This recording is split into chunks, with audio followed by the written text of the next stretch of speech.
പ്രിയപ്പെട്ട എൻ്റെ പ്രേക്ഷകരെ, എൻ്റെ വീഡിയോ കാണുന്ന പ്രിയപ്പെട്ട സഹോദരങ്ങളെ, എനിക്കൊരു സംശയമുണ്ട്.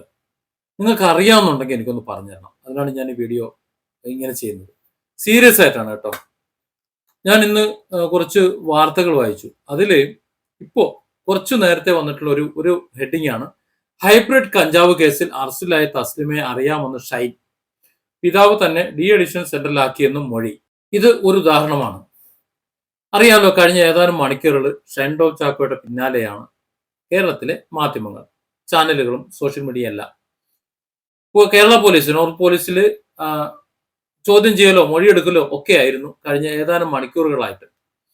ഈ പോലീസുകാരും തന്നെ, അതായത് മൊഴിയെടുത്തിട്ടുള്ള അല്ലെങ്കിൽ ചോദ്യം ചെയ്തിട്ടുള്ള പോലീസുകാരും തന്നെ പുറത്ത് പത്രക്കാരോട് വിശദവിവരങ്ങളൊന്നും പറഞ്ഞിട്ടില്ല. ആരും ആരോടും ഒന്നും സംസാരിച്ചിട്ടില്ല. ഷൈൻ ടോം ചാക്കോയോട് കുറച്ച് കാര്യങ്ങൾ അവർ ചോദിച്ചു.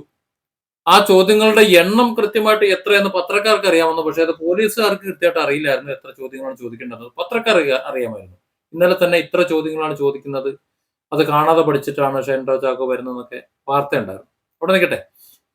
ഏതായാലും ചോദ്യങ്ങളൊക്കെ എന്തൊക്കെ ചോദിച്ചിട്ടുണ്ടാകും, കുറച്ച് കാര്യങ്ങളൊക്കെ മനസ്സിലാക്കാൻ ചോദിച്ചിട്ടുണ്ടാവും. ഈ ഷൈൻ ടോം ചാക്കോയെ കുറിച്ച് പരാതികളോ മറ്റു കാര്യങ്ങളോ ഒന്നും സ്റ്റേഷൻ ഇല്ലാത്തതുകൊണ്ട് വലിയ ചോദ്യങ്ങളൊന്നും ചോദിക്കാൻ ഉണ്ടാവില്ല എന്നാണ് ഞാൻ പ്രതീക്ഷിക്കുന്നത്. പിന്നെ പോലീസ് പരിശോധിക്കാൻ ചെല്ലുമ്പോൾ ഇറങ്ങിച്ചാടി ഓടാൻ പോകാൻ എന്തെങ്കിലും കാരണമുണ്ടോ എന്ന് അന്വേഷിക്കാനായിരിക്കും വിളിച്ചു വരുത്തിയിട്ടുണ്ടാകുക. പക്ഷെ എന്തായാലും എന്തൊക്കെ ചോദ്യങ്ങൾ ചോദിച്ചു, എന്തൊക്കെ മറുപടി ഷൈൻ പറഞ്ഞു, അതുപോലെ ഷൈൻ്റെ അനുജനോട് സംസാരിച്ച സമയത്ത് ഡി അഡിക്ഷൻ സെന്ററിലാക്കിയതിനെ കുറിച്ചും അതുപോലെ മെന്റൽ ആശുപത്രിയിലാക്കിയതിനെ കുറിച്ചും ഒക്കെ സംസാരിച്ചു. അതൊക്കെ പത്രങ്ങളെ തള്ളിക്കൊണ്ട് താങ്ങിക്കൊണ്ട് അടിച്ചു കൊടുത്തിട്ടുള്ള അടിയാണ് എന്നാണ് ഞാൻ മനസ്സിലാക്കുന്നത്. കാരണം അത്തരം കാര്യങ്ങളൊന്നും ഇവരിങ്ങനെ പറയാൻ സാധ്യതയില്ല. പക്ഷെ അത്തരം കാര്യങ്ങളൊക്കെ ഷൈൻ പോലീസിനോട് തുറന്ന് സമ്മതിച്ചു. പോലീസിന്റെ ചോദ്യം ചെയ്യൽ അതൊക്കെ വിളിച്ചു പറഞ്ഞു എന്നൊക്കെയാണ് അടിച്ചു വിടുന്നത്. അപ്പൊ എൻ്റെ ഒരു സംശയം, ഇതാണ് എൻ്റെ സംശയം, നിങ്ങൾ എന്നോട് ഉത്തരം പറയേണ്ടത്, അറിയുന്നുണ്ടെങ്കിൽ പറയേണ്ടത്.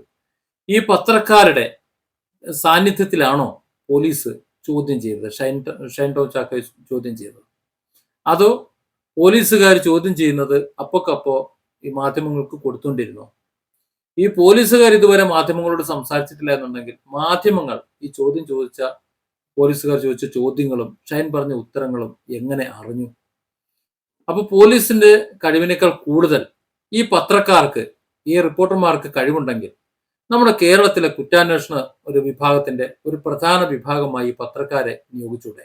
ഇത്ര പെട്ടെന്ന് രഹസ്യങ്ങൾ കണ്ടെത്താനും വിവരങ്ങൾ കണ്ടെത്താനും അത് മാലോകരോട് പറയാനും കഴിയുന്നുണ്ടെങ്കിൽ വളരെ പെട്ടെന്ന് തന്നെ പ്രതികളെ പിടിക്കാനും അവരെവിടെ ഉണ്ടെന്ന് മനസ്സിലാക്കാനും, പണ്ട് മനോരമ റൂട്ട് മാപ്പ് വരച്ച് പറഞ്ഞു കൊടുക്കുന്ന പോലെ കൃത്യമായിട്ട് മനസ്സിലാക്കുന്നുണ്ടെങ്കിൽ അവരെയല്ലേ നമ്മൾ പ്രാഥമിക അന്വേഷണ ഘട്ടത്തിൽ വെക്കേണ്ടത്. പോലീസിന്റെ സഹായമായിട്ട് ഒരുപക്ഷെ നമ്മൾ പരാതി കൊടുക്കുന്നത് പത്രക്കാരോട് കൊടുക്കുക. വളരെ പെട്ടെന്ന് അവർ പ്രതിയെ കണ്ടെത്തി വേണമെങ്കിൽ ശിക്ഷ കൂടി വിധിച്ചിട്ട് നേരെ പോലീസുകാരെ ഏൽപ്പിക്കൂലേ? എന്താ നിങ്ങളുടെ അഭിപ്രായം? സത്യത്തിൽ ഈ പത്രക്കാരെങ്ങനെയാണ് വിവരങ്ങൾ അറിഞ്ഞത്? നിങ്ങൾക്ക് എന്താ തോന്നുന്നത്? Different angles. Don't forget to subscribe and support this channel.